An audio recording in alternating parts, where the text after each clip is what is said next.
maalmaha adag ee nolosha waxaa ka qaraar marka aad garab ka weyso ehelkaaga. ruuxan halkan idinkaga muuqda ma aha qof rag ah, waa hooyo ilmo leh. nolol adag oo labnimo ay ku matashay ayay u soo joogtay 40 sano oo cimrigeeda ah. maxay 40 sano isaga dhigtay nin rag ah oo aan loo ogaan? maxaase u geeyay oo ku kalifay?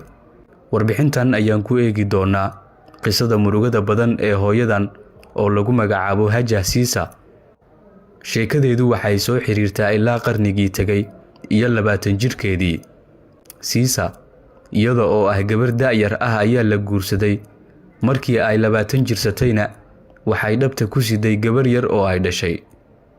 arrinta xanuunka badan waxay ahayd in uu geeriyooday gabadha aabaheed, isla markaana ahaa Siisa ninkeeda.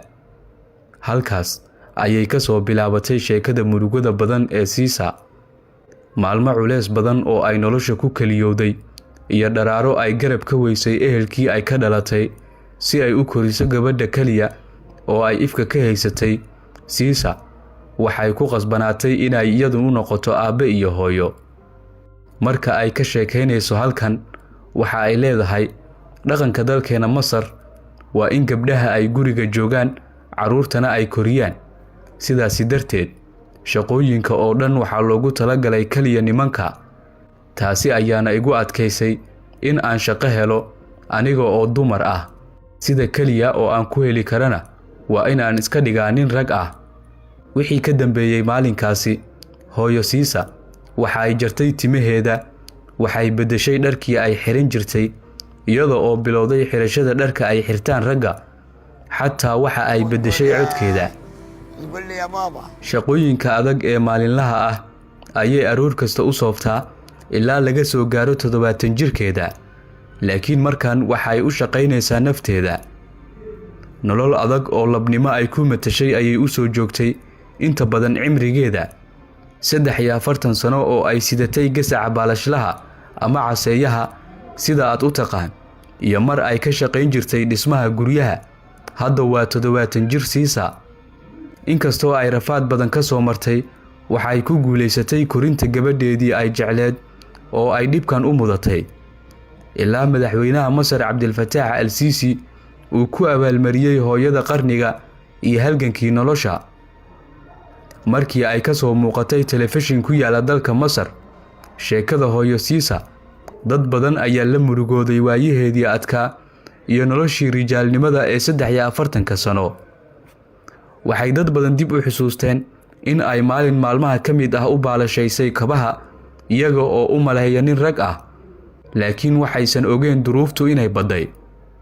Siisa waxay tiri intii ay ka sheekaynaysay waayihii mugdiga, gabadheydii waxa ay markii ay yareed ay iigu yeeri jirtay aabe.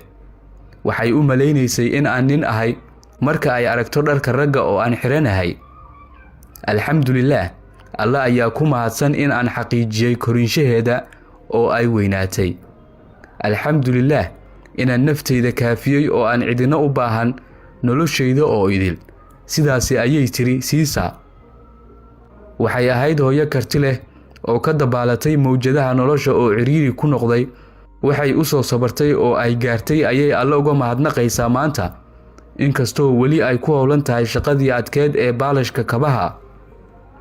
laakiin markan dadka magaalada ku nool waa ay wada garanayaan, maadaama ay tahay qof caan baxay oo uu abaal mariyay ilaa madaxweynaha dalkaasi Masar.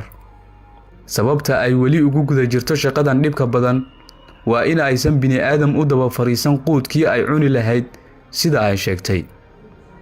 waxay tiri waxaan ilaabay xataa inaan u labisto sidii haweenka. waxaan jeclaysanayaa inaan nolosheyda sidan ku dhammaysto ilaa iilka la iga dhigo. qisada nololeed ee hooyadan lagu magacaabo Hajah Siisa waa mid maalin waliba ka dhacda hareeraheena. boqolaal hooyooyin ah ayaa la tiiraayaysan ilmo yaryar oo ay ku kaliyoobeen. xaaladan waa mid murugo badan oo qof kasta uusan dareemi karin marka laga reebo hooyada ilmaha dhashay ee kali nool. walaadi waragtidaada hoos nugula wadaag, muuqaalkana laag saar oo sii share gare.